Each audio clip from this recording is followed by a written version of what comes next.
자, 안녕하세요. 북스형 카페 여러분. 자, 오늘은 저번 시간에 이어가지고 이 명대 내각 관련된 내용을 이제 좀 얘기해 볼게요.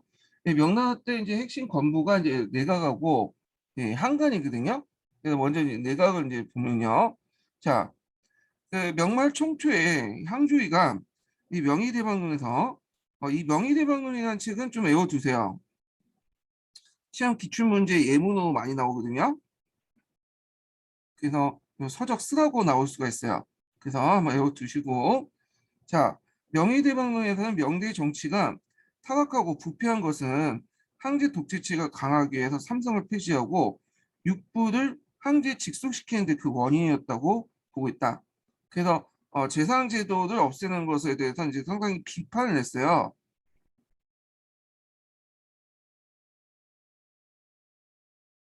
자, 그래서 이제 명태조 같은 경우에는 황제 독재권 강화 목적으로 중서성을 폐지하고 육부를 황제에 직속시켰고 그 다음에 이제 이와 아울러 황제를 보좌하는 보관을 설치한 후 이를 정각대학사로 이제 설치했는데 이 정각대학사가 일종의 비서 역할을 하는 거죠. 그래서 명태조 때는 그렇게 큰 역할을 하지 않아요. 여기요. 근데 이제 시간이 지나면서 이 정각대학사에 이제 참여했던 사람들이 점점 지위가 올라가고 주요 이제 정치적 사건들을 이제 처리하고 반란을 진압하는 과정에서 힘이 점점 커지게 돼요. 그래서 결국에는 이제 장거정 때 이 고성법을 통해서 내각 수부의 이제 권한이 법적으로 인정되면서 일종의 이 내각이 이제 그 명예의 주요 이제 그 건부로서 이제 부각이 되는 거죠. 자, 자, 이들은 이제 군무에 참여하지 않고 다만 황제의 비서기관으로서 자문에 응했다. 자, 이들의 지위도 낮았는데요. 오품을 넣지 않도록 하여 건신의 출현을 억제하려고 했다. 그러나 태조의 이와 같은 이 신권의 억제와 황제권의 강한 노력에도 불구하고 이 명대에는 내각 대신과 한간 세력들이 정치를 좌우했다. 자, 해제 때 박우나 제태, 황자진 등 같은 한림학사 출신으로서 대학사 명칭은 없으나 국무에 참여했으며 후대 내각 같은 이제 그 역할을 했는데 이런 사람들은 이제 주로 강남 관료들이에요. 얘네들이 주장했던 것이 이제 그 제후왕들이 가지고 있는 삭번 있죠. 예. 그 번의 그 규모를 축소하자라는 삭번 정책을 이제 주장했던 사람들이죠. 자, 그 영락제가 즉위한 후에 강력한 보필 기관의 필요성 때문에 해진이나 양형, 그 양사기, 호강 등이 문영각에 입각시켜 국무에 출연하게 했고, 그 다음에 영락 14년에 이들은 정각대학사를 제수하면서 명실상부한 내각제도가 이제 실현되었다. 그래서 이제 보통 이 내각제도의 출현을 이 영락제도부터 이제 출발해요. 그래서 이제 영락제가 이제 이들 앞에 있는 인물들을 그 뭐냐면 정각대학사에 들어가게 함으로써 이때부터 내각제도가 이제 출현됐다 이렇게 보고 있죠. 자, 이들 각신들은 모두 한림관으로 제수받고 입각했는데 이때까지 내각은 국무를 결정하는 권한이 없고 단지 황제 개인적 고문관의 성격을 띠고 있다.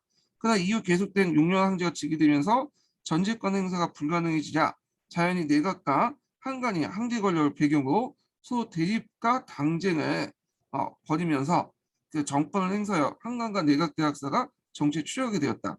자, 그러면 이때 이제 한림관이라는 건 뭐냐면 일종의 비서기관이죠.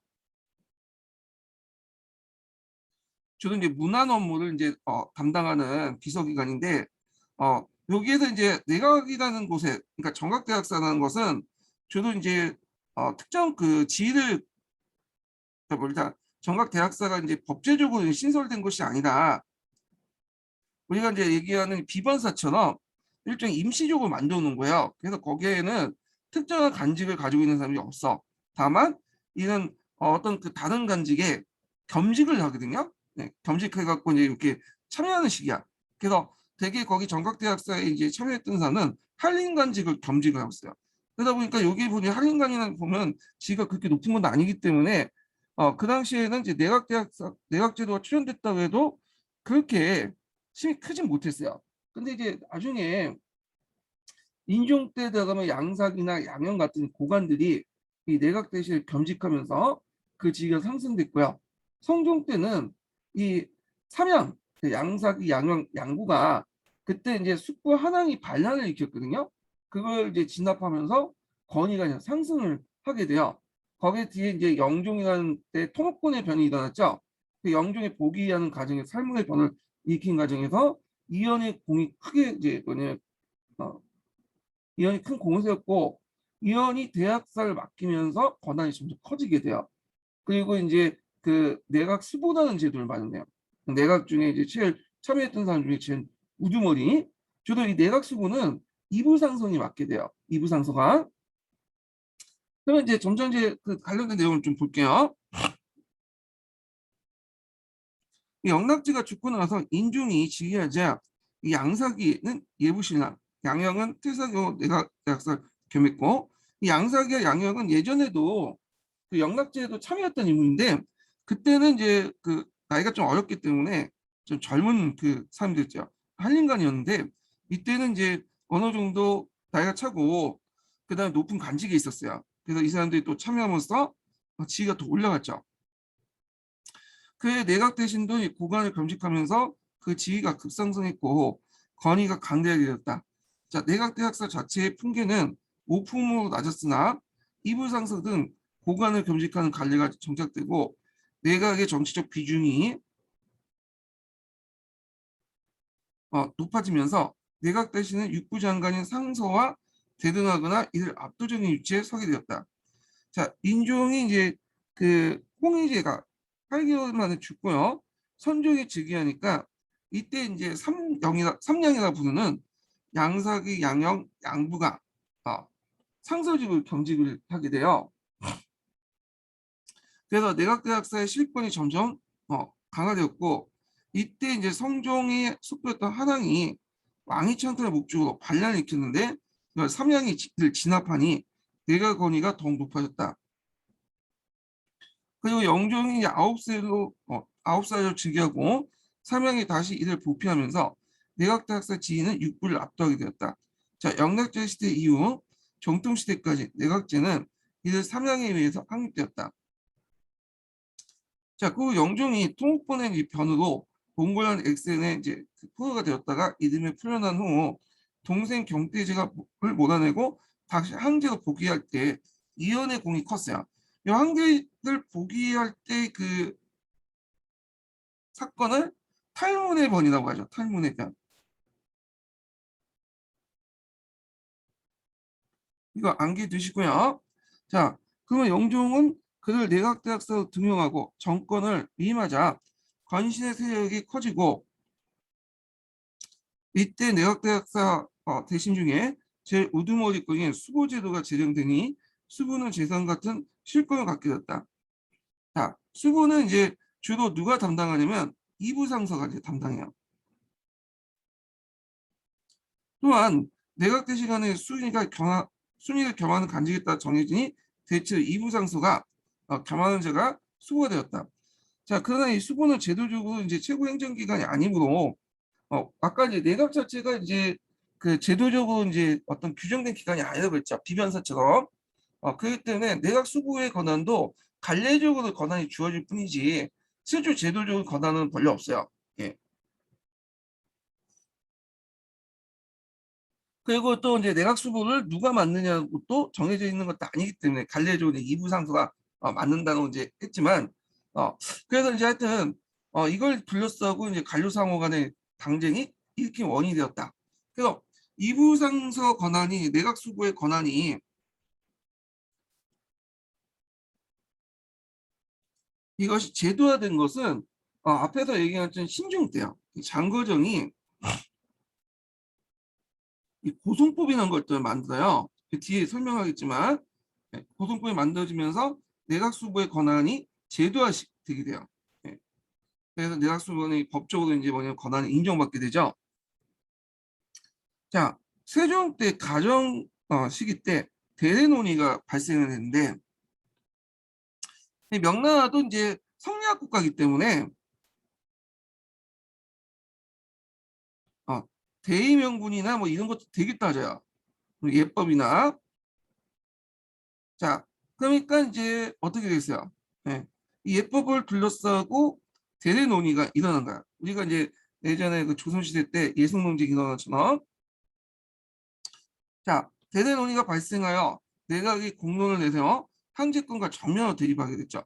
대대 논의는 이제 세종이 친부였던 흥호왕에 대한 예우 문제를 둘러싸고 일어났는데 11대 무종의 후사 없이 죽자 10대 호종의 동생이었던 흥호왕의 아들이 이제 맞이해서 세종이 옹립되죠. 그러니까 무종 입장 때는 이제 세종이 일종의 조카죠. 예.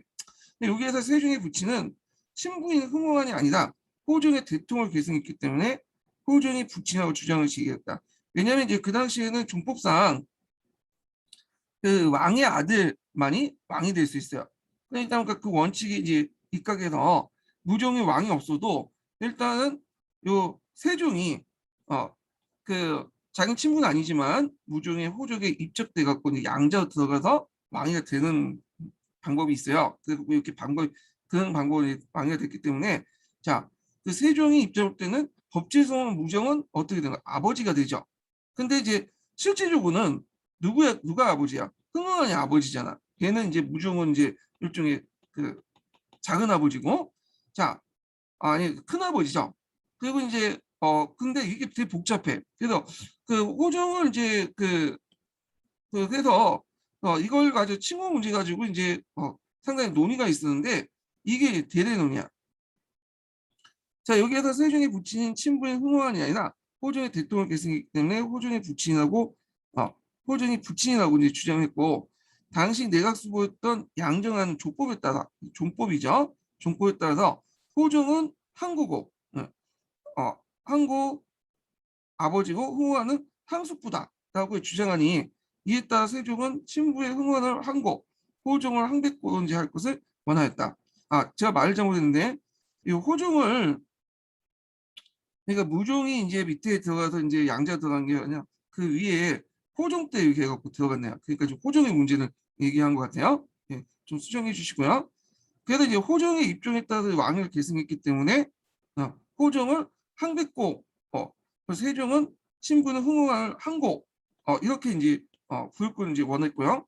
자, 이래서 이제 대대논의가 이제 3년간 대립 끝에 세종이 대권을 발동해서 양정화 등 반대파를 시켜키고 대대파 관료들을 기용해서 자신의 주장을 관철시켰다. 그래서 이 대대논의에서 볼 수 있는 게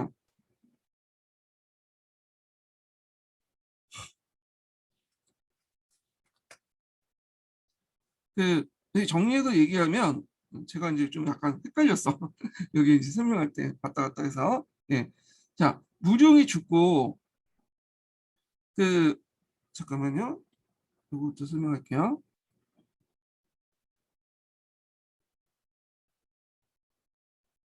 무종이 죽고 무종의 아들이 없잖아요. 그러니까 이제 그 무종의 아들이 없으니까 호종의 동생이었던 흥호왕을 호종은 그 위에 이제 있는데 흥호왕을 이제 와가지고 얘를 이제 모셔서 얘 아들을 모셔가지고 그 즉위시켰어요. 이게 이제 그 앞에 세종이죠. 그러니까 세종 입장 볼 때는 이 앞에 호종을 어떻게 부르냐 이거 가지고 이제 얘기를 했어. 일단은 이제 앞에서 얘기했던 이제 대대파 같은 경우에는 그 여기 보면 대대파 같은 경우에는 그 당시 이제 세종의 부친이 충과 흥호가 아니라 호종의 대통령을 계승하기 때문에 호종의 부친이라고 이제 주장하시겠고 그래서 내각 수보였던 양종화 같은 게 내각파 얘기죠. 내각파는 호종을 항구하고 흥호왕을 항속도 했는데 이렇게 주장을 했고 이에 세종은 친부 흥호왕하고 호종 항백도를 주장했잖아요. 자, 그래서 결국에 대립을 했지만 내각파가 이제 뭐냐면 해하고 대대파가 이제 승리를 했어요. 이 대대파가 이제 승리를 해가지고 그 당시 이제 그 호종이 이 대대파를 지지했기 때문에 대대파들이 이제 주장이 관철됐거든요. 그럼 그때 내각파들은 이제 뭘 주장했냐면 그 공신 분치를 주장했어. 그 이제 뭐냐면 공론 정치를 이제 강조하면서 그 당시 공치주의를 주장했어요. 그래서 그 황제하고 신하는 권력을 나눠 가져야 된다. 이런 입장이에요. 근데 이 대대파들은 정제가 왕권을 지지했기 때문에 그 당시 이제 그 뭐냐면 세종이죠. 예. 세종은 얘들을 이제 지지를 했기 때문에 어떻게 됐어요? 얘들을 이제 적극적으로 기용했죠. 이 대대파가 나중에 이제 내각을 이제 차지하게 돼요. 그래서 초기 때 내각은 주로 이제 그 공치주의 입각해서 황제권과 신권이 나눠가야 된다. 이런 입장이었지만 요 뒤후부터 대대 논의를 통해서 등장한 대대파들이 내각이 되면서 이 대대파들에 입각해갖고 황제권 권한을 강화시켜주는 역할로 내각이 바뀌게 돼요. 성격이. 예. 그래서 이 공치주의를 이제 다시 주장한 것은 나중에 이제 독립파들이 등장해서 주장하게 돼요. 그래서 나중에 독립파와 내각이 대립을 할 때는 거꾸로 됐죠. 이때 내각들은 이제 전제 권한을 강화시키는 방향 나왔고 이 독립파들은 전제 권한을 견제시키고 신하들과 권한을 나눠야 된다. 권력을 나눠야 된다라는 입장이 된 거죠. 그래서 이 대대 논의를 통해서 내각의 권위가 바뀌어졌다. 이렇게 보시면 될 것 같아요. 예. 자, 그러면 이제 계속 이제 볼게요. 그런데 이 대대 논의의 문제는 단순한 정치적 사건이 아니고 황제권과 신하권의 대의 명분을 포괄하면서 강력하게 대립한 정치 권력의 구조 성격이 내포되고 있다. 다시 말해서 내각이 예론을 수단으로 가도관을 동원하여 공론에 의한 황제권을 견제하려고 했던 것이다. 그래서 내각의 권한이 강해지면서 사당이 생겨 황제권을 침해한다는 군주 일원적인 전제론을 내세운 대대파를 위해서 이들의 집단 행동이 분단 결성을 비난받거나 분권 공치 주장이 좌절되었다. 자, 이때부터 이제 내각이 대대파한테 이제 떨어지면서 앞에서 언급한 것처럼 군주 일원적인 전제론을 강화시켜 나갔죠. 이 내각이 성격이 바뀌어요. 자, 명대 내각의 수도권은 신중의 만년 초에 장거정에 이르러 절정에 이르렀고 명대 신사층의 학대와 공론에 의한 분권 공치의 주장은 장거정이 죽은 후 당진과 연결되어 더욱 거세게 되었다. 그래서 이 명대 신사층이 이제 예전에 내각파들이 주장했던 이 분권 공치의 주장, 공치주의 주장을 내걸었던 거야. 자, 이건 뒤에 다시 한번 또 설명할게요.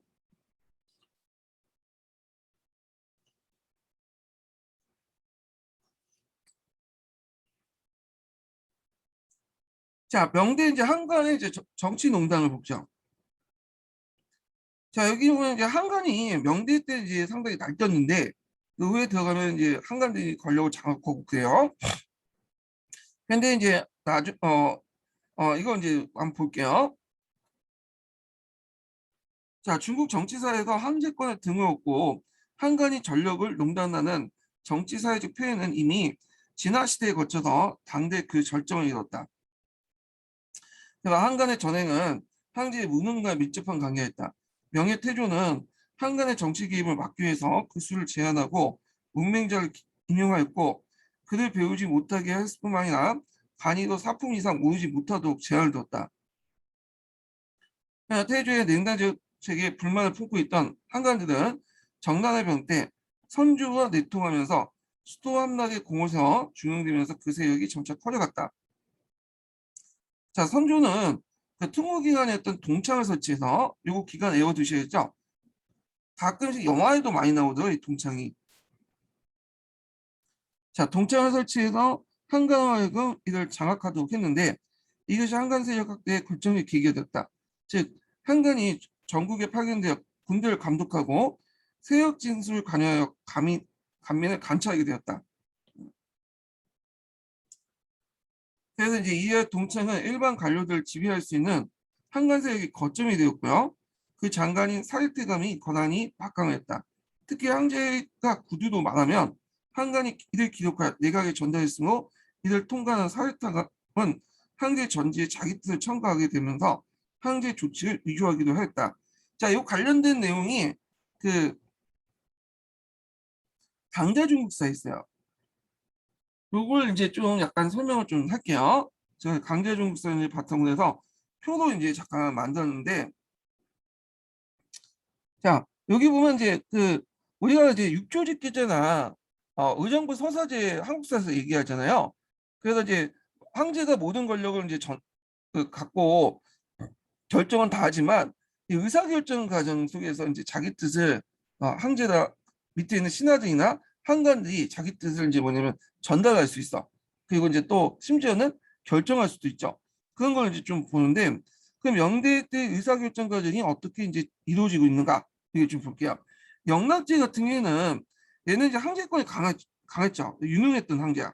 이 황제들은 일단 그 밑에 있는 내각 대신들이 정책을 건의해요. 그러면 이제 장주를 올린단 말이야. 그러면 황제가 다 보고 다 읽고 거의 장주에 대해서 자신이 이제 건의를 적어서 비답을 내려보내요. 그럼 육부 간청에서 그 실행을 하게 되죠. 이게 이제 정상적인 이제 황제 지배 체제의 특징의 의사결정 과정인데 이게 이제 조금씩 이제 뭐냐면 어, 왜곡되기 시작해요. 선종 때부터 이제 그 이후 황제들이 되게 무능한 황제들이 많이 등장을 해요. 어리고 그러다 보니까 정치에 별로 이제 간섭을 안 하려고 해. 어. 그래서 이제 어떤 식으로 이제 하게 되냐면 자 일단은 이제 황제가 이제 육부 간청에서 위견을 올리면 직접 이제 그 황제한테 올라가는 게 아니라 내각을 거쳐서 올라가. 그러니까 그 우정부 서사제라고 보시면 돼요. 일종의 직주가 하는 게 아니라 이 내각을 통해서 이제 올라가게 되고 그러면 내각에서 이제 그걸 보고 장주를 보고 거기에 장주 플러스 포인을 붙여요. 포인은 자신의 의견이야. 그러면 황제가 그 포인을 보고 비답을 내게요. 근데 이때부터는 황제는 정치에 관심이 없기 때문에 이 표의 내용이 거의 대부분 비답 내용이야. 그래서 이제 내각이 실권을 장악하게 되죠. 그런데 이제 요때 이는 이사 결정 과정에 이제 한간이 개입을 하게 된 거야. 한간의 힘을 커지면서 자 여긴 더 복잡해요. 자 예전에는 이제 내각이지만 그 내각 위에 태감이 또 있어. 한간이. 그래갖고 이제 육부 간청에서 장주를 올리면 내각에서 그걸 다시 자신의 의견을 붙여서 비답을 올려요. 그리고 비답 올리면 이걸 이제 태감이 전달해줘 황제가. 근데 그대로 전달해 주는 게 아니라 여기에 뭐냐면 비답을 보고 자기가 마음에 안 들면 삭제를 하든지 아니면 곤쳐요. 이 비답을 왜곡시키죠. 예. 그래갖고 이제 이런 식으로 있고 그 다음에 거기에다가 자신의 의견을 또 갖다 붙여. 전지라고 해. 자, 그럼 황제가 이걸 보고 대부분 이제 태감이 비답을 왜곡시키고 이 태감 의견이 또 있기 때문에 그 당시 황제와 태감은 한간을 서로 친했죠. 그러다 보니까 대부분 의사결정은 비답 등 내용은 뭘로 구성됐겠어요? 요 한간에 의해서 왜곡된 비답 내용과 한간의 의견이었던 전지로 구성이 됐어. 그러다 보니까 이 비답 자체가 한간이 내리는 게 아니라 실제로 누가 내리는 거야? 이 태감이 내리는 거야. 한간이. 자, 그래서 이제 내가 입장을 때는 자신이 아무리 의견을 비답을 올려봤자 도중에 이 태감에서 이게 커터 되잖아요. 자, 그러니까 이제 이거 안 되겠다. 그러니까 이 내각들이 이제 한간들하고 이제 결탁을 하게 된 거야. 그러면서 이제 미리 사전에 모의를 해가지고 그 당시 내가 이런 의견을 올릴 테니까 당신이 이렇게 처리를 해달라. 그럼 내가 힘을 믿어주겠다 당신한테. 자 이러면서 이제 내각과 한간이 서로 판을 짜고 형성이 되게 되죠. 그래서 명나라 그 말기 때 들어가면 이렇게 이제 결탁이 되면서 얘들이 이제 그 정치 권력을 농단하게 돼요. 그러니까 이거에 대해서 이 독립파들이 이제 등장하면서 반대를 하게 되죠. 그래서 이 반대에서 비독립파들은 내각과 한간들을 연결시켜서 뭐냐면 대립을 하게 돼요. 자, 그래서 이런 것들 해갖고 이제 그 명나라 의사결정 과정이 상당히 왜곡됐다 이렇게 보시면 돼요. 예.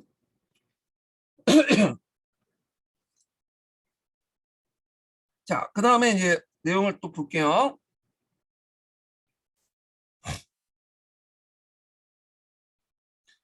자, 그 명대 한간수는 영락제 때 10,000명이었으나 신종 때 새로 6,000명을 모집하여 명말 때는 10만 명을 이제 증가했고 그 피해는 참으로 극심하였다. 자, 한간의 정의 시작은 영종 때 왕진과 현종 때 왕지 등에서 비롯되는데 자, 왕지는 이제 그 상사성 출신으로 스스로 자유하여 한간이 된 후에 이걸 자궁이라고 해요.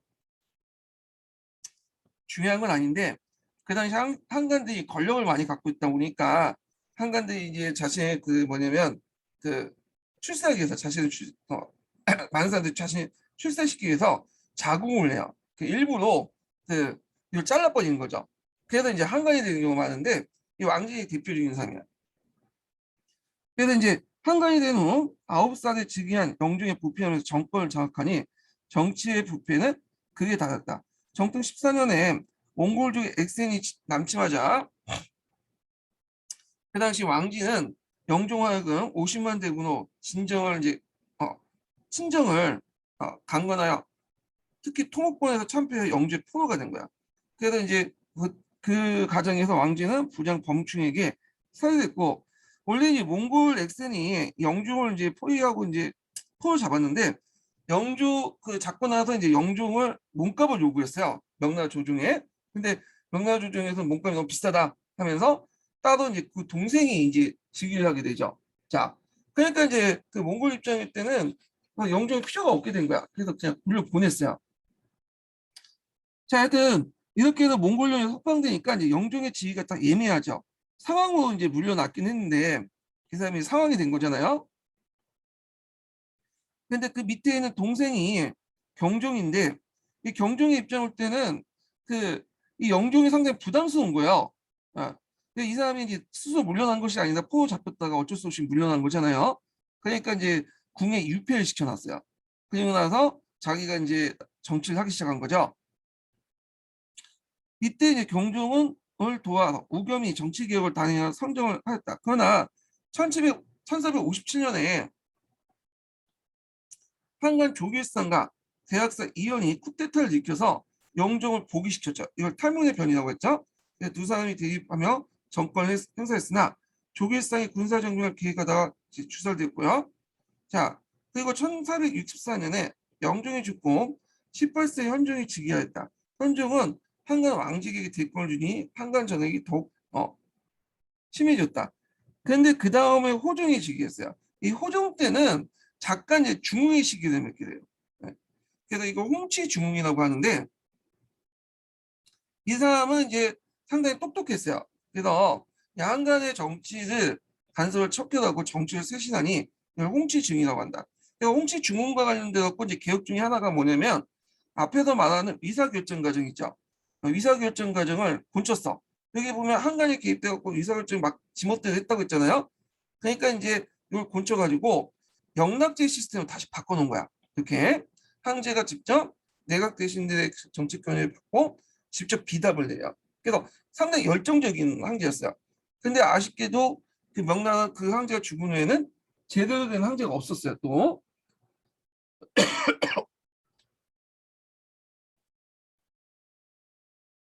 그래서 결국에는 이제 무종이 즉위하는데 이 무종은 이제 그 우리나라식으로 연산군하고 비슷하다고 보시면 돼요. 한간대에 둘러싸여갖고 정치를 제대로 못했어요. 아니 개판 쳤죠. 그래서 이제 무종은 이제 전국 연간에 양태제 시절의 근신 한간이었던 유군이나 마영상, 장영을 비롯한 8명의 한간의 정권에 실렸다. 자, 이에 따라 이제 언간이 집단적 저항이 있었으니 한간의 기세를 꺾이지 못했고 오히려 유군은 촉보기관으로서 서창과 내창으로 새로 만들어 한간에 의한 정보 정치가 더욱 강화되었고 그 당시 이제 그 자신의 집에서 한간의 조치를 마운드로 하가니 내각과 육군 모두 한간에 장악되면서 한간의 피해는 극이 되었다. 자, 당시 유행어로서는 영락시대 때 한간이 간청에 들어오면 그 공성함이 잊을 데 없는데 지금은 한간은 옹부 아버지가 주칭하면서 한간이 관리를 호출하면서 산호를 부리듯 하고 고관들도 한간 앞에서 무릎을 꿇고 머리를 조아려 인사하는 상태가 되었다고 했다. 자, 유군의 전횡으로 각지에 농민반란이 일어나자 정독 5년에 유군은 추설되었다. 자, 그리고 이제 명대 그 한간의 바다에서 절정을 이뤘던 게 시종 때 그 위충원이야. 이 사람은 좀 외워두세요. 교과서에도 나와 있는 인물이야. 자, 그 위충원 때 이런 한간파 독립파의 대립으로 그 전쟁이 절정을 이뤘고 결국 독립파의 실각으로 한간에 의한 정치 사회적 부패가 극심했고 마침내 명예 멸망을 가져오게 되었다. 자, 이런 이 명대의 한간 정치는 한나와 당나 그것과 그 성격을 달리하고 있다. 즉 명대의 한간은 아무리 전쟁을 해도 그들의 악정은 황제의 신임을 얻을 때만 한했고 일단 황제의 총애를 상실하게 되면 국가에 실각했다. 자, 이거는 이제 그 앞에 주원장이 이 항제권을 이제 뭐냐면 강화시켰기 때문에 가능했던 것이죠. 뿐만 아니라 한단처럼 항제를 표입한 예는 전혀 없었으니 그것은 항제의 독재적 지위가 제도적으로 확립되어 있었고 중앙집권적 관료기구가 전개되었기 때문이다. 그래서 명대 한가는 또 다른 특징은 그들의 활동 무대가 중앙뿐만 아니라 전국 각지의 군사적으로 감독 활동을 하면서 가정주군을 했다.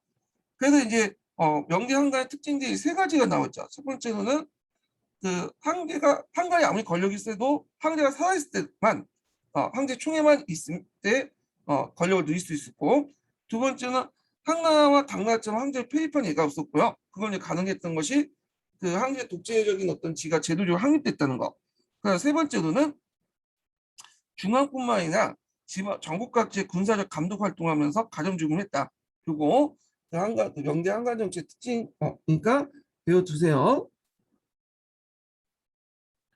자, 그 다음에 이제 볼게 북로 남해의 하여. 자, 요거 상당히 중요하죠. 요 기출 관련돼서 한 세 번 정도 나왔어. 자, 북로라는 것은 그 당시 이제 북쪽을 몽골족이 쳐들어왔죠. 남해라는 것은 그 밑에 이제 16세기 때 그 외적이 쳐들어온 거 맞아. 요걸 이제 호기 왜구라고 하는데, 자, 요것 때문에 명나라가 이제 큰 타격을 받게 돼요. 예. 그래서 이제 있는데 먼저 북로를 보죠. 몽골족과 관련된 내용을 볼게요. 이 몽골족들은 그 명나라한테 쫓겨나서 그 당시 부곤이라고 이제 했죠. 근데 부곤은 곧바로 망하고 이 부곤 세력은 두 개로 나가죠. 타타르와 오일라트로 나가죠. 예. 그래갖고 이제 타타르, 오일라트 이렇게 두 개로 나눠지게 되죠. 그래서 이제 있는데 얘네들이 실력이 이제 점점 커지게 돼요. 그러면서 이제 계속 쳐들어오게 되는데, 자, 그래갖고 이제 그 태조는 이 몽골의 군대를 보내서 이들을 뭐냐면 공략을 했고, 특히 영락제 같은 경우에는 이들을 없애려고 위해서 5번이나 공격을 했죠. 그 어느 정도 얘네들을 이제 뭐냐면 좀 약간 죽여놨어. 근데 문제는 어떻게 돼요? 점점 이제 그 영락제가 죽은 후에 다시 이제 뭐냐면 번성하게 돼요. 그래갖고 이제 앞에서 언급한 것처럼 그 당시 이제 토목군의 돈을 익히거나 아니면 뒤에 경수의 반란을 익히거나 그렇게 이제 하게 돼요. 자, 그럼 관련된 내용 한번 읽어볼게요. 자, 명은 원을 면하고 건국했기 때문에 명초부터 북방 방에 많은 관심을 집중되었고 군사 배치도 북방의 중심이 되었다. 태조는 몽골을 군대에 보내어 이를 공략했고 양락제는 이제 전후 5번에 거쳐서 원정을 했죠. 원정 중에 죽었죠 또. 그러나 영종 때 이 통합군의 이후 그 당시 이제 적극적인 대몽골 공세에 후퇴했고 15세기 이제 중엽부터 이 만리장성을 이제 수축하여 경계도 이제 몽골 침해를 수비하는 소극책을 취했다. 그래서 우리가 지금 보고 있는 이 만리장성은 몽골족들을 이제 막기 위해서 이제 만든 거야. 자, 그래서 한편 15세기 후반에 몽골 지역에 다약한이 등장해요. 그래서 이 사람이 이제 내몰골 지역을 평정하고 새로운 세력을 구축하게 되는데 그 이제 사후 손재였던 궁비리크 알타네이 다시 몽골 부족을 구협해서 이 오로도스 지방을 이제 거점으로 세력을 확보한 후 세종이 가정 초에 북변을 대한 침공을 격화시키죠. 당시 이제 북변을 주도하던 명예 군조는 몽골군의 길잡이 노릇하는 경우가 많았으므로 그 알타네 침공은 하북 지방과 상서 지방에 깊숙하게 그 피해가 미치게 됐고 1542년에 그 상서성에 침입한 그 몽골군은 한 1개월 동안 20만 명의 한일 살해하고 8만 호의 가옥을 불탔으며 200만 대의 가축을 약탈했어요. 토지도 항폐화됐죠. 결국에 1550년대 명예수도 북경이 수해가 포위되어 긴박감을 주는 사건이 일어났는데 이걸 경술연에 일어났기 때문에 경수의 변란이에요. 이거 좀 외워두세요. 그래서 한 달 동안 포위를 시켰어. 한 달 동안.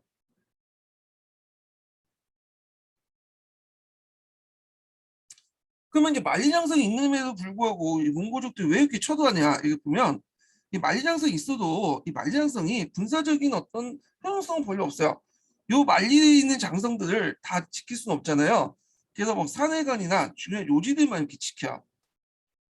그러다 보니까 중간중간에 이제 허술한 곳이 있겠죠. 그래서 허술한 걸 뚫고 그 뭐냐면 후방을 치는 거야. 네. 그래서 이제 북경을 이제 포위시키고 그런 경우도 이제 일어나게 되죠.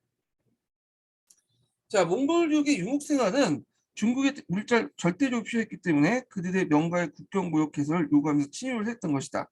조정에서 양계석을 비롯한 강경론자들이 적극책을 폈으나 몽골의 국경 그 무역 요구를 응하여 일시 하해를 수입했다. 요 관련된 내용이 이제 기출문에 나왔죠.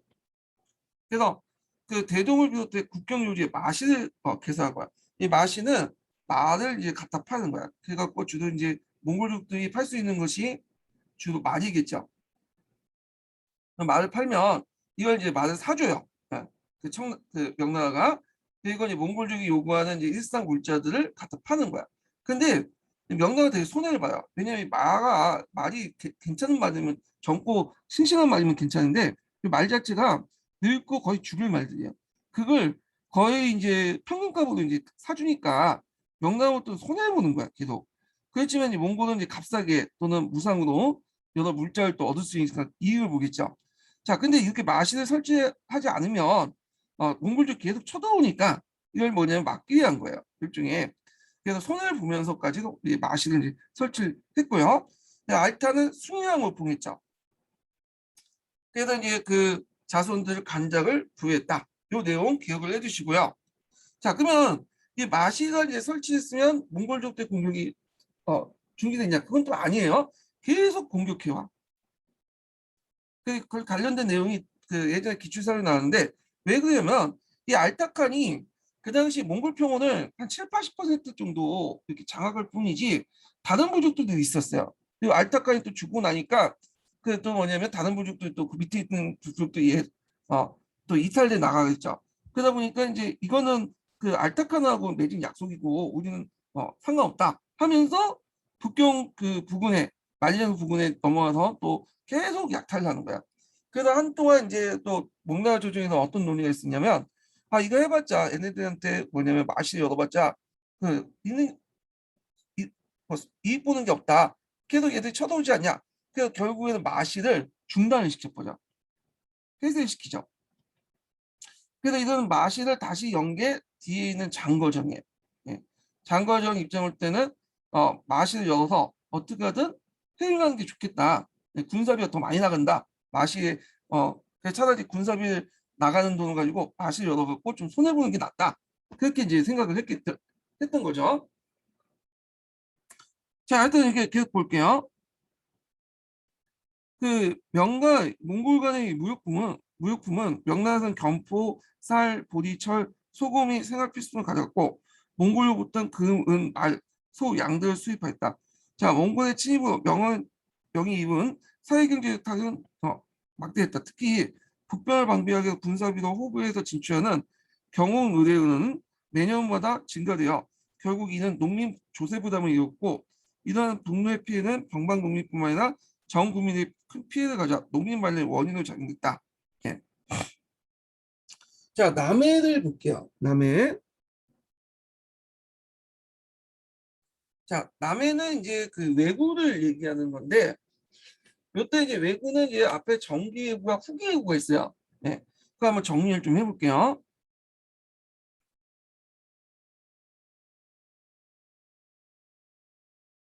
자, 정기왜구는 남북조 시대 때 배경하고 있죠. 이때 남북조 시대는 그 일본 때 얘기죠. 일본의 그 청왕이 두 명 있었죠. 요시노하고 교토에 있는 무루마치에 있었던 시대죠.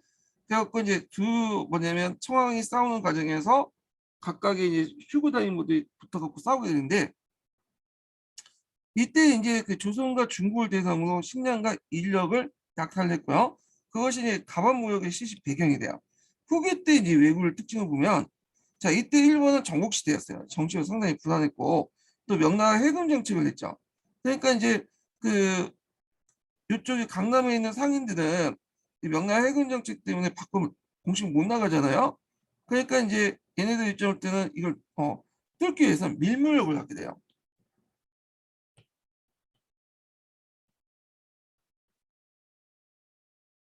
자, 밀무역을 하게 되고 그러다가 이제 정부군이 공격하면 대항하게 되죠.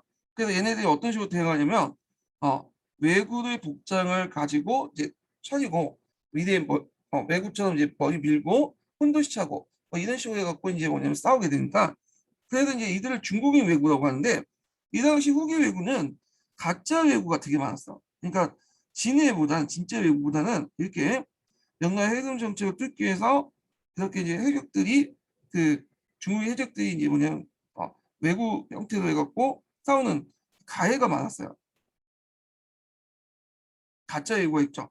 심지어는 이제 왕직 같은 그 외구들은 외구의 숫자는 중국인이고 얘는 시다토라고 해서 일본이 그 시다토 섬에 거주해갖고 뒤에서 조종을 하면서 뭐냐면 막다른 이득을 챙겼죠.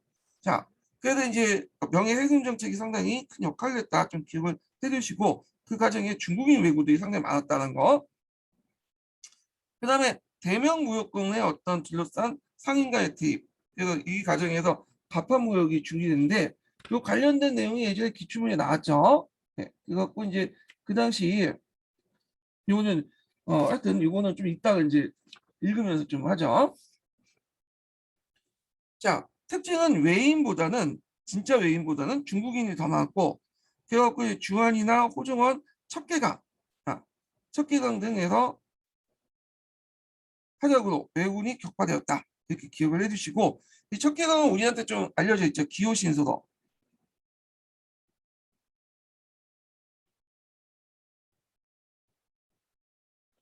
이 기호신서에 나오는 소국법이 그냥 훈련도감이나 그냥 소국군 같은 이제 군대를 양성하는데 그게 이제 영향을 줬잖아요. 자, 그래서 좀 기억을 해주시고요. 그 다음에 이제 내용을 볼게요.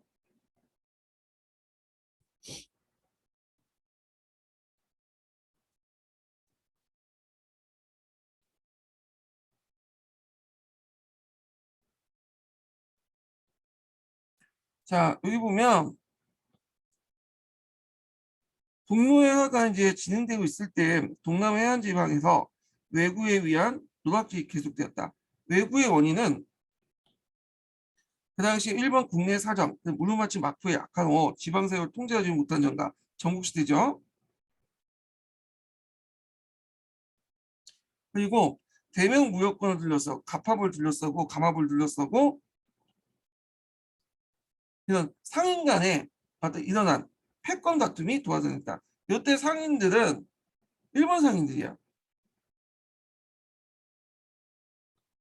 자, 그게 이제 뭐냐면 영파의 난이라고 하거든요. 자, 그 영파의 난은 이제 왜 일어났냐면 여기 영파란 곳이 어디냐면 요 부분에 있어요. 여기 영파가 이제 이쪽 부분에 있는데 잠깐 여기는 안 나왔네. 네. 대략 이 정도 이제 부분에 있어요. 영파의 난이 네, 이쪽에 있는데 이 영파는 일본 상인들이나 뭐 여러 이제 상인들이 와갖고 공무역을 했던 장소예요. 여기 영파가. 그래서 여기에서 이제 무역을 하고 가방 무역을 했는데 문제는 그 당시 이제 가방 무역권이 원래는 무르마치 막부에서 이제 가지고 직접 했는데 나중에 무르마치 막부가 힘이 약해지니까 어, 점점 이제 이게 이제 그 슈고 다이모로 넘어간 거예요. 슈고 다이모가 이 가방 무역을 주로 했어요. 근데 이제 그 슈고 다이모가 직접 한 건 아니고 그 양쪽에 있는 슈고 다이모가 두 개 파가 있었는데 그들이 이제 뭐냐면 믿어줬죠. 그래서 이제 그 뭐 하카타 상인들 믿어준 파도 있고 그다음에 이제 오우치파라고 해갖고 이제 이런 상인들도 있죠. 그래서 얘네들이 이제 둘이 싸우게 된 거야. 그게 영파의 난이에요. 그래서 이 내용을 좀 읽어볼게요. 자, 한편 세종이 즉위하자 외해 조공사정이 명해왔으나 정통성 문제를 둘러싸고 일본 조공사실 간에 싸움이 났고 이때 이제 패배한 오우치파가 그다음에 영파 부분에서 그 연해에 불을 지고 약탈 사건이 일어나요. 자, 이들 계획 조정에서는 조공무역 통제를 강하고 사무역을 취재를 엄중하자 정상적인 무역이 막히는 외상인들이 약탈 무역을 잔행하게 되었다. 그 명나라 말에 외구의 말단이었다. 발단이었다. 이렇게죠. 그래서 이제 요 내용도 좀 기억을 해두시고요. 자, 여기 있네요. 대명무역관리권에 있는 호수가와 오우치 간에 유력한 수호 다명, 수호 다이모들이 여기 넘어가니 호스카시와 그었던 사카이상인가 오우치시와 그었던 하카타상인이 패권 다툼으로 외국 활동이 비롯되었다. 이렇게 보시면 되고 사카이와 하카타. 네. 그래서 사카이 하카타가 싸우다가 그 오우치시의 이제 그 하카타상인이 아까 좀 결합을 좀 잘못했어 설명을요. 예. 자 호스카와 그었던 사카이상인들한테 패하니까 얘네들이 들고 일어나는 게 영파인 아니에요. 자, 이걸 좀 수정해서 이제 보세요. 아까 제가 설명을 좀 잘못한 것 같아. 이거 할 때 하카타하고 오우치가 아니라 내가 하카타와 오우치가 연결돼 있고요. 그 다음에 아까 얘기한 것처럼 사카이상인과 오우치시가 그러니까 그 호스카와 그 사카이상이 연합돼 있고 오우치와 하카타가 연합돼서 싸운 거예요. 예. 아까 이제 잘못 설명한 것 같은데 주의해서 좀 보시고 결국에는 이제 어떻게 되냐? 가판무역이 중단됐죠.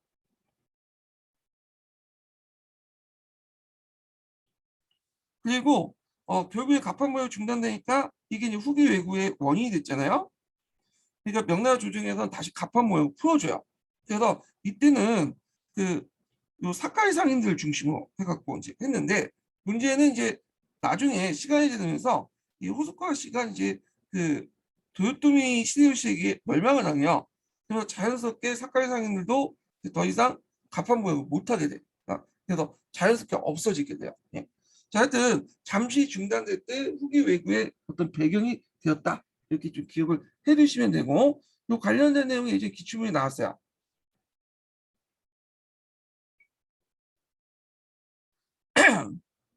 자, 그러면 관련된 내용 계속 읽어볼게요.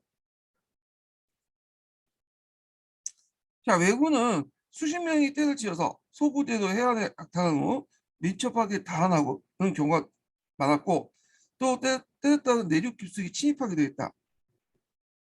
자, 이로 인해서 강소나 절강, 복권, 강동 등 동남 해안 연해주 지역에 많은 피해를 입었다. 남해의 피해는 북로의 피해에서 큰 것이 아니었으나 사회경제 불안과 민심에 끼친 영향이 매우 컸다. 정부는 장군 주해를 파견하여 밀무역의 거점인 장중항을 소탕하고 밀무역의 이익을 챙긴 명예상인들이 부패한 지방간과 결탁해서 주한을 실각시켰다. 자, 외국의 장당들은 그 왕직을 앞세워. 왕직은 중국인이에요.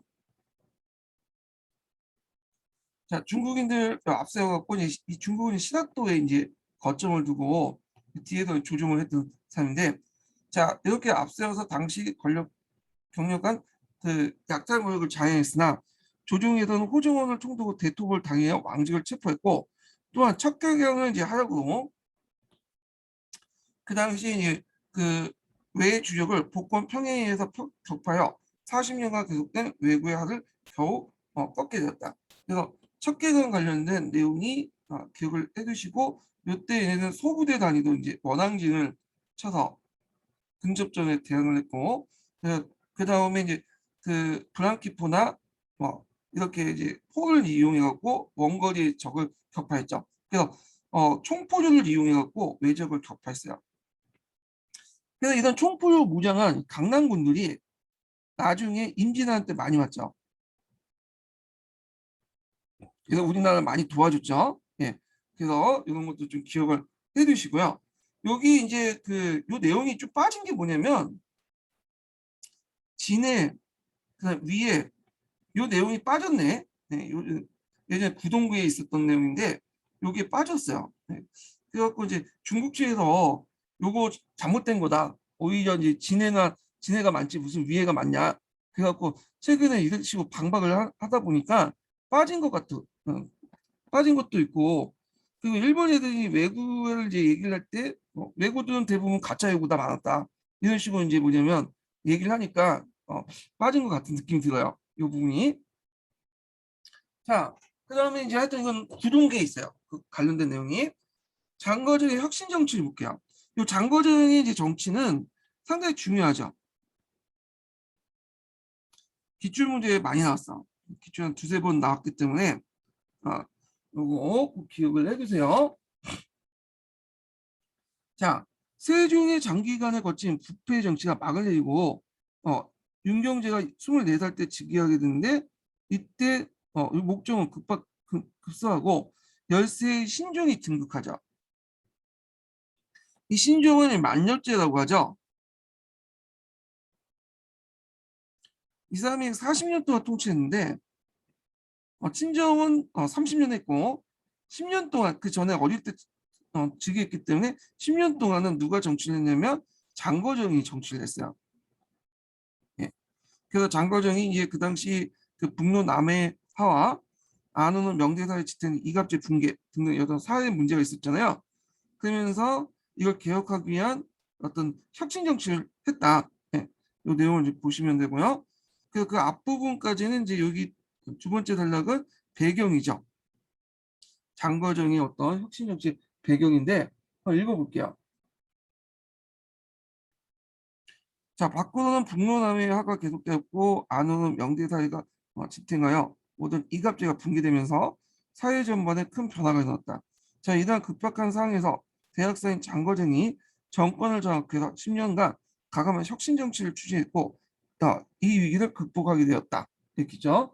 그거 외에도 뭐 재정의 악화도 있을 수 있고요. 배경으로 이 재정의 악화는 뭐 때문에 아니면 군사비가 많이 증대됐기 때문에요. 그다음에 그 농업 생산의 증대와 부역지의 모순으로 그러니까 이갑제 해체 아까 지금 얘기했던 거고 한간의 횡포가 많았어. 그다음에 관료 기강의 문란 이런 것도 이제 플러스 될 수 있겠죠.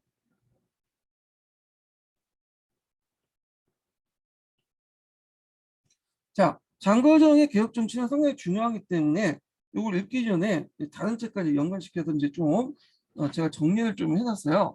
그래서 이걸 이제 보고 나서 요거 이제 강독을 좀 해보기로 하죠.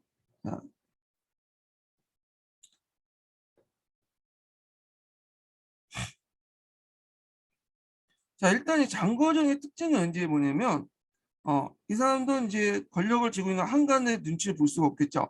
한간 다 제울래요. 이 사람 한간을 제우면서 그 언간의 이제 가도관이라고 해서 비판부터 한간을 보호해주고 황제의 지지를 얻게 돼. 그래서 또 한편 사리를 추구하는 한간에 대한 언간의 비판을 일정적으로 지지를 해주는데 그래서 정치상 다양한 세력 관계를 이용해서 균형을 취하면서 통제를 했어요. 그러니까 그 당시에 이제 내각 수보가 장거정이었잖아요.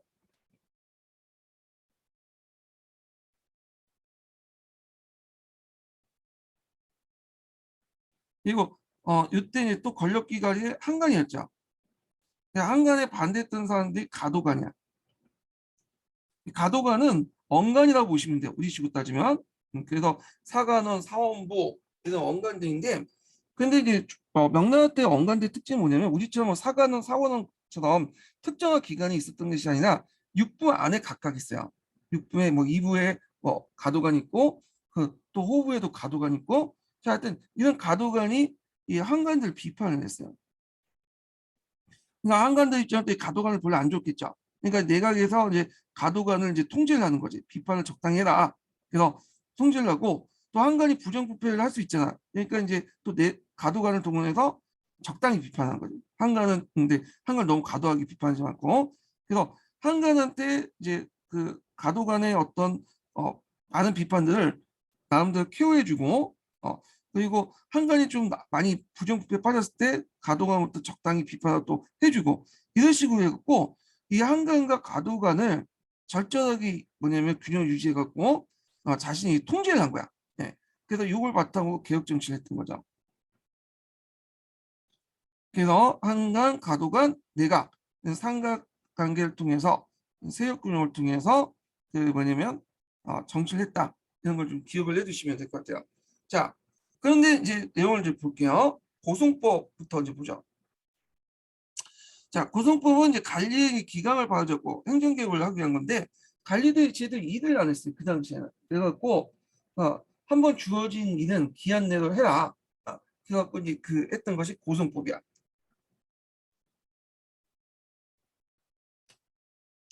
자, 그래서 가도관과 한강을 통제하면서도 항제권을 강화하면서 관료의 책임 정치를 효율적으로 수행하기 위해서 했고요. 관료가 항제 재가를 받은 사안은 반드시 기한 내에 해결돼야 돼요. 지금도 마찬가지죠. 민원 들어가면 그 담당 공무원이 민원을 처리한 기간이 딱 법적으로 정해져 있잖아요. 그래서 기간 내에 해결돼야 돼. 그리고 그 결과를 관료의 근무평가에 반영되는 거야.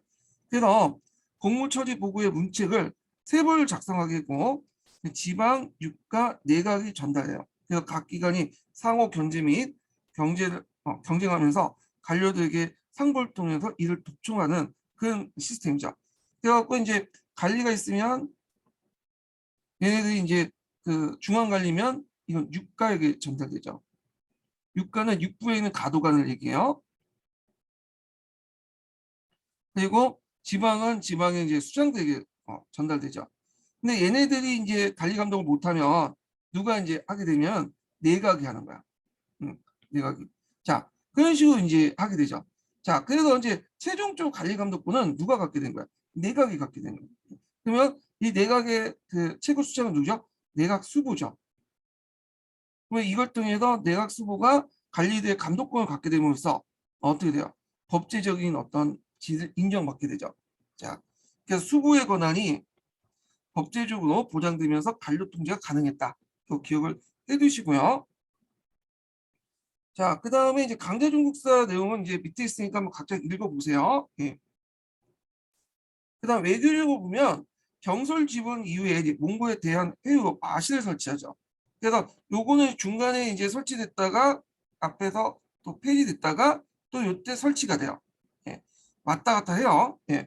그래서 이제 이거는 군사비 절감이 이제 큰 필요가 있다. 그래서 무장 평안을 유지하면서 상소 출신과의 어떤 상인과의 출신 관료들이 추리했다. 왜냐면 이 당시 이제 장거정이 출신이 상서가 출신이야. 그래서 이 장거정과 그 무리들이 추진했다 이렇게 보시면 돼요. 그리고 외구 속탄을 해왔다. 자, 이렇게 북방을 안정시키고 외구 속탄하는 과정에서 군사비가 많이 절감이 되잖아요. 그러다 보니까 재정이 많이 나아졌어. 자, 그래서 그 내용들 기억을 해두시고요.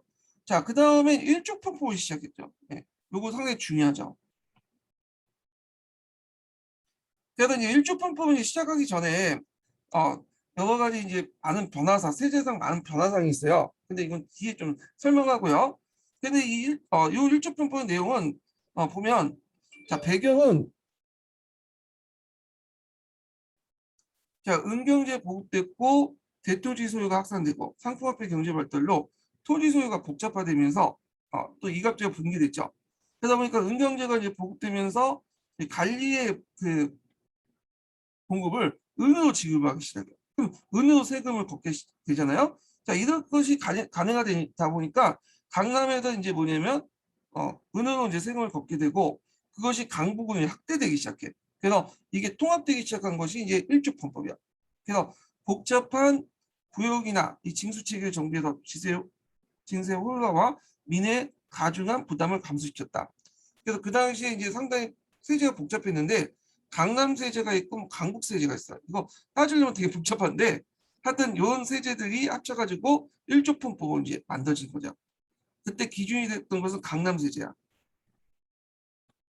자, 내용을 보면 복잡한 세목을 지세와 정세 통합을 했어요. 그래서 지세는 토지를 가지고 있는 사람이 되는 거죠. 그래서 토지 소유에 따라서 비례를 내는 거고 정세도 토지를 가지고 있는 사람이 되는 거야. 이거는 근데 토지를 가지고 있는 사람이 되는데 여기에서 이제 토지를 가지고 있는 사람 중에 그 성인 남자의 수에 따라서 내는 게 정세야. 근데 이제 문제는 이 지주들이 원래 자기가 내야 되거든 정세도. 근데 이걸 누구한테 부담을 시키냐면 일반 평민들 소장농에 부담을 시키죠. 그래서 소장인이 실제로 내요. 그래서 이 소장인들이 나중에 정세 부담이 너무 커지니까 나중에 이제 뭐냐면 정세를 지세에 그냥 통합을 시켜버리죠. 이게 이제 지정은제죠. 청나라 때 시시한 제도예요. 자, 그래서 이제 결과적으로 농민의 부담이 일시적으로 줄어들었고 조세 은납화에 따라 은행 유통이 촉진되면서 상품화폐 경제가 발달했다. 국가 재정 수입을 확대했다 이렇게 보시면 돼요.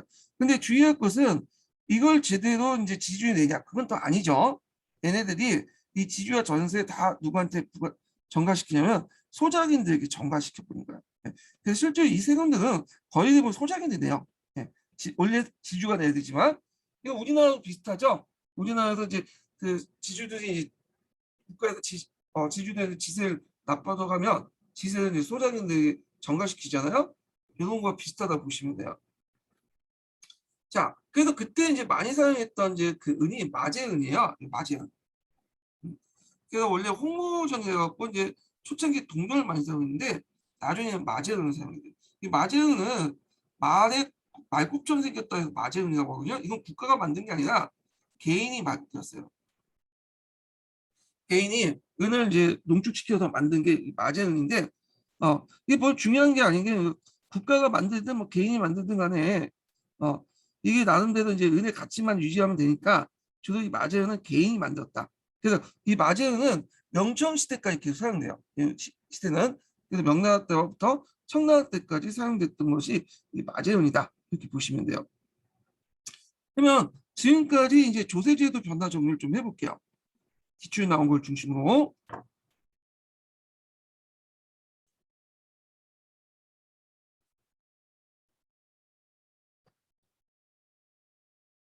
자, 여기 보면 은가 이제 춘추시대 때는 조세를 누구한테 부담했죠? 음락 공동체에 부담을 했죠. 자, 그런데 전국시대 때는 호를 단위로 이제 부담을 했고요. 진안시대 때는 개별 인신지배체제가 강화되면서 개인에게 부담을 해요.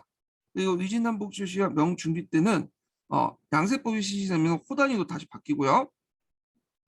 그래서 토지나 농기구, 뭐 자산 이런 거에 부과하고 명나라 이제 후기 때 일주분법이 실시되죠.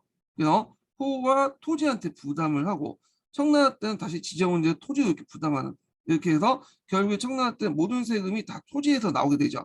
예. 자, 그러면 이제 관련된 내용들을 한번 다시 읽어보죠. 자, 장거정은 이제 그 먼저 대외 정책으로 북노해안을 이제 근절시키기 위해서 몽골 하인을 맺고 마시를 얻고 몽골의 생활품을 교육했다. 자, 몽골과의 강화는 군사비 절감을 가져와 국가 재정에 큰 도움이 되었다. 그다음 사천 서남 지역에 남방 감동 지방을 평정하고 요동 지방에서 이성량을 총독으로 임명하여 그 방비를 강화하면서 대외적인 안정을 취했다. 자, 이성량은 조선인 출신이에요. 이 사람은. 그래서 요동 총병을 임명해갖고 얘네는 이제 누굴 관리 감독해요? 만주족들. 그 당시 만주족들 관리 감독을 하는 역할을 담당을 했죠. 예. 그래서 있고 그 다음에 장거정의 혁신 정책은 대내적으로 더욱 확실한 효과를 받았다. 그는 관리 기강을 봐줬고 행정개혁을 이제 하기 위해서 고성법을 실시했다. 자, 이 법은 가도관과 한관을 통제함으로써 항해권을 강하고 관료의 책임 행정을 효율적으로 수행하기 위한 조치였다. 두 가지 목적이 있죠. 가도관과 한관을 통제했다.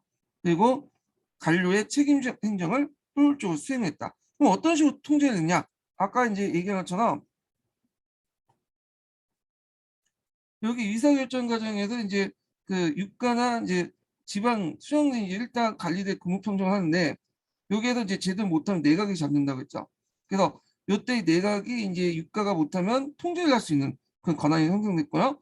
그리고 대개 보면 이제 지방 수령들 그다음에 일반 관료들이 한관들과 연결돼 있어요. 그러니까 관리를 때려잡으면서 한관을 동시에 간접적으로 통제하는 그런 역할을 또 했다 이렇게 보시면 돼요. 자, 그래서 이제 이에 따라서 이제 관료가 황제 재각을 받은 사안은 반드시 기간 내에 해결되고 그 결과를 보고하도록 하여 관료의 근무평가를 평정 반영하였다. 따라서 이제 관료 행정 능력은 내각이 직접 관리함으로써 지금까지 법제상 종속관계 없었던 관료 체제 안에서 내각에서 가장 위에 서게 되고 수부의 권한이 법제적으로 보장받으면서 관료 통제 가능했다. 그래서 여기까지가 내용이고요. 여기까지가 결과죠. 자, 그런 내용들 기억을 해두시고 그 다음에 재정개혁 관련된 내용 볼게요. 그 당시 이제 그 장거리 개혁 관련된 정책 중에 하나가 뭐였어요? 그러니까 장거리 개혁 관련된 내용 중에 재정 개혁이 되게 중요하다고 했죠. 재정이 그 당시 파탄이 돼갖고 그 내용을 좀 보면요. 자, 이 개혁은 재무행정의 정비와 간청에서 재정 정감을 통해서 철저히 시행되어 국고의 충실을 가져왔다. 또한 대토지에 따른 은전 300경을 찾아냈고 균형 있는 세역 징수를 위해서 기초 자구로서 정부의 토지를 측량했고 양전사업이죠. 가세 대상을 공평하게 바로잡기 위해서 1조 분법을 실시했다. 그래서 이 내용들 좀 기억을 해두시고 첫 번째는 재무행정과 정비와 간청의 재정 절감을 위해서 국고를 충실히 여겼고 대토지사에 따른 은전을 찾아냈고 그 다음에 세역 징수를 위해서 양전사업을 했고 그 다음에 일조분법을 했다. 이렇게 보시면 돼요. 자, 일조분법은 그 당의 양세법 이래로 조세제를 대개혁했다. 그리고 장거정의 말년에 대창의 그 곡식은 그 대창은 이제 그 북경에 있는 중앙에 있는 큰 창고가 있어요. 이걸 대창이라고 하는데 대창의 곡식은 10년에 먹을 수 있고 국고에 남은 금은 400만 년이 다한다라고 할 정도 국가 재정이 충실하게 되었다. 자, 이와 함께 이제 행정 재정 개혁과 함께 명중기 이외 난로 세태와 같은 사풍을 진작시켰다. 또 교육계도 그 비중이 높아진 서원을 억압하고 세태기로 했던 간악을 진행시켜 올바른 인재를 양성하려고 했다. 이렇게 이제 보시면 되고요. 자, 장거정의 혁신 정치의 이제 한계를 볼게요. 자, 장거정은 나름대로 정책을 좀 잘했어요. 근데 이제 그 죽고 나서 이게 이제 뭐냐면 장거정의 어떤 불만을 가진 세력들이 많아지게 되죠. 그래서 이제 특히 이제 어떤 세력들이 많았냐면 신사층이 되게 반발이 많았어.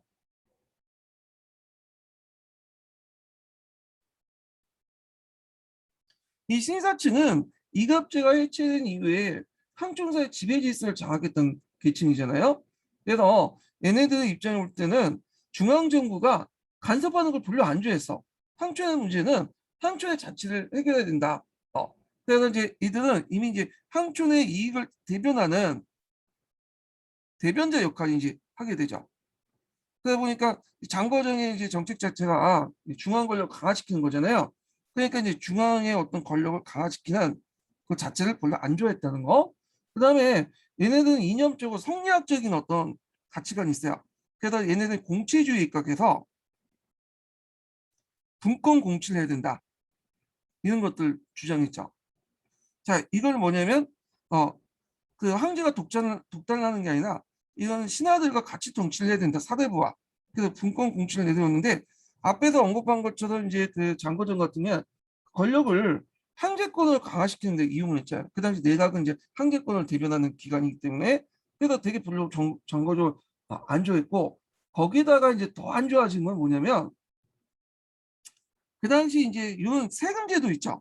이런 여러 가지 뭐 부역제도 개선이라든지 일조pon법 이런 것들 그다음에 뭐 토지 측량 등등 이런 것들이 자신의 기득권을 침범하는 거야.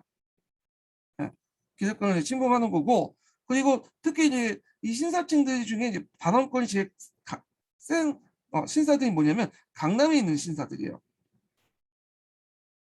얘네들이 강남에 잘 사니까 그래서 얘네들 입장 올 때는 자기들이 기껏 모아놓은 재산들 항촌사의 이런 그 재산들을 국가 권력이 개입해갖고 자기들 수탈한다고 생각했어요. 예, 그렇기 때문에 상당히 이제 반발이 많겠죠. 그리고 그 후에 이제 뭐 만약 3원정이 나갖고 여러 이제 군사비 지출들이 많아지잖아요. 그러다 보니까 뭐 여러 가지 잡다한 세금들이 이제 주로 어디에 부과되냐 상세나 강세 등이 이 강남 지역이 부과돼. 그러니까 강남 신사들이 이제 뭐냐면 반발할 수밖에 없겠죠. 자, 이런 배경으로 그 당시 장거정을 제신했던 사람들이 신사층이었다. 강남 신사층이었고 이들이 이제 중심을 해갖고 만들었던 것이 독립파야. 그리고 장거정 사후에 이 독립파들은 계속 있어가지고 비독립파들과 싸우게 되죠. 그래서 이제 한관들이나 그 당시 내각들과 싸우게 됐다. 그래서 이제 이런 내용들 좀 기억을 해두시면 될 것 같아요. 자, 근데 얘네들도 한계가 있어. 어떤 한계가 있냐면 기껏 비판을 했는데 일단 뭐냐면 개혁에 대한 어떤 그 대안을 제시하지 못해. 비판만 하지 대안을 제시하지 못한다는 거예요. 네. 그 얘네들도 되게 많은 한계점이 있어요. 자기 기득권을 지키는 차원에서 그렇게 했던 거고. 자, 그래서 이제 이렇게 이제 황제들 그 장거정의 혁신 정치에 대해서 신사층이 이게 반발이 되게 많았고요. 자, 그다음에 이제 요 한계도 이제 여러 가지 있는데 한번 요 읽기 전에 정리를 좀 해보면 첫 번째로는 행정구역 자체를 행정구조 자체를 재조직할 수 없는 한계성. 그래서 주로 이제 사적인 어떤 그런 그 통제관계로만 이용했다는 거. 사적 정치. 그 장거정과 그 좌파들 중심으로 이제 했기 때문에 제대로 통제가 잘 안 됐다는 거. 앞에서 여러 가지 통제를 했지만 제대로 안 됐다는 거고. 그 다음에 이제 그 장거정 이후부터 내각이 쇠퇴했다는 거야. 장거정 이후부터 내각이 쇠퇴해서 내각의 주요 인물들이 장거정처럼 카리스마 인물이 등장하지 못했다는 거. 그 다음에 세 번째로는 이 사람이 죽고 나서 그동안 억눌렸던 그 당시 가도관들이 이제 뭐냐면 또 등장해요. 그 가도관의 정치적 비중이 상당히 올라갔다는 거. 예. 그 특히 이제 가도관들이 이제 그 관료를 고쳐할 수 있는 기능이 있잖아요. 근데 장거정 때는 이제 가도관들을 통제하기 내각이 이제 직접 내각 수보가 그걸 관리 감독했는데 장거정 사후에는 내각 수보들이 무능하다 보니까 실제로 이제 이 가도관들이 관료를 고쳐야 요 그러다 보니까 어떤 문제가 일어나냐? 탄핵이 많아져. 이 자기끼리 또 단쟁이 발생돼. 예. 이런 것들이 문제점이었다. 그래서 사적 정치도 했고 내각이 쇠퇴됐고 내각이 쇠퇴되면서 상대적으로 이제 가도관 비중이 올라가면서 탄핵과 당쟁이 빈발했다. 이런 문제점이 있죠. 그럼 한번 읽어볼게요. 자, 그 장거정의 혁신 정치는 망력 10년에 그가 병사하고 신종이 신장 시대 때 신종 친정 시대를 맞이하면서 일본했다. 자, 엄격한 통제에 있었던 정계는 장거정 사원과 방대한 신종의 집권을 기로 이부와 가도관 한림이 중심이 되어 장거정을 탄핵하고 그의 혁신 정치를 폐지시켰다. 자, 그 다음에 이제 그의 무덤을 파헤쳐 시체를 돋보이면서 부관 육시와 가산 정물 같은 것을 단행하는 엄청난 악행을 저질렀다. 자, 장거정 사후 이와 같은 상황에서 명종기 이후의 사회경제적 변화, 특히 이갑자 해체 이후에 그 당시 이제 신사층이 그 지방을 장악했죠. 네. 그래서 비롯됐다. 다시 말해서 지방에 세력을 갖고 있는 신사층과 지방 관료는 이미 중앙의 통제에 벗어나 항촌의 이익을 대변한 세력으로 변신하고 있었다. 그들은 장거정의 전제 정치에 대해 맹렬히 반대했으며 그가 죽자 곧바로 장거정을 신사층의 이익을 파괴한 독재자로 보아 그의 처단을 서슴지 않았다.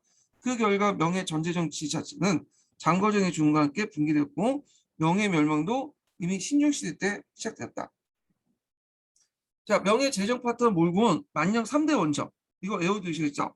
영아지방에 쳐들어온 몽고의 무관 보바이의 반란 진압과 그 조선의 임진왜란 출병, 그 다음 반주의 토사 양림의 반란 집단인데 여기에서 너무 과도한 군사비를 주취했어요. 그 국력을 많이 소모했고 앞에서 얘기한 것처럼 만령제는 중국에서는 상당히 욕을 얻어먹지만 우리나라에서는 상당히 그 당시에 좋게 평가한 게 임진왜란 때 많은 병력과 자금을 데려왔어요. 그래서 조선에서 상당히 좋게 평가하죠. 네. 그래서 그 명나라 망한 후에도 만력제 제사는 꼭 만력제 제사는 꼭 그 챙겨줬죠. 조선에서.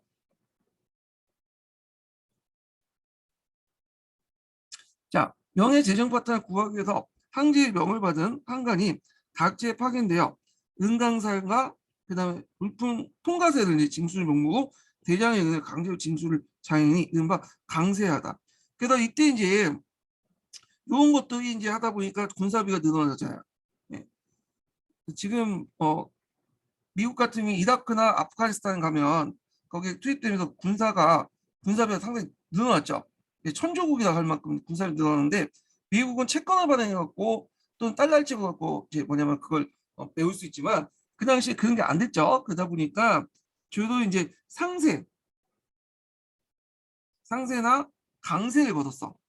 예. 상세나 강세. 근데 요 상세와 강세를 주로 어느 지역에서 집중적으로 이제 거뒀냐면 앞에서 강남 지역에서 주로 그렇죠. 그러니까 당연히 강남 신사들이 반발할 수밖에 없고 또 상세와 강세 같은 거 일반 서민들 내야 되니까 또 반발할 수밖에 없죠. 그래서 강남 신사들과 민중들이 결합이 돼. 이걸 이제 볼 수 있는 게 그 개도개변이거든요. 뒤에 좀 얘기하겠지만 반한강 운동도 일어나게 되면서 강남 지방에 상당히 반발이 많았다. 그럼 좀 기억을 해주시고요. 그래서 이런 강세와 상세를 걷는 그래서 일어난 여러 가지 변란들을 강세하라고 한다. 이렇게 보시면 돼요. 자, 이에 대해 이제 각지에 반란이 일어났고 농민과 도시의 상인뿐만 아니라 향신계층까지 신사계층까지 전국적으로 가담하면서 반환관 운동이 전국적으로 전개되었다. 이렇게 보시면 돼요. 자, 그 다음에 이제 명계 당제의 특징을 갖고 있는데 요거 읽기 전에 이제 약간 그 한의중에 있는 내용도 좀 읽어볼게요. 한의중 관련된 내용 중에 뭐와 관련된 내용이냐면 그 장거리 개혁 관련된 문제들을 좀 읽어볼게요. 이게 이제 좀 중요하기 때문에 한의중 내용 한번 읽어볼게요. 요거는 좀 쉬었다 갈까? 네, 요 부분은 첫 번째 인증번호 알려드려야죠. 네, 첫 번째 인증번호 알려드릴게요. 첫 번째 인증번호는 28번이에요. 첫 번째 인증번호 28번입니다.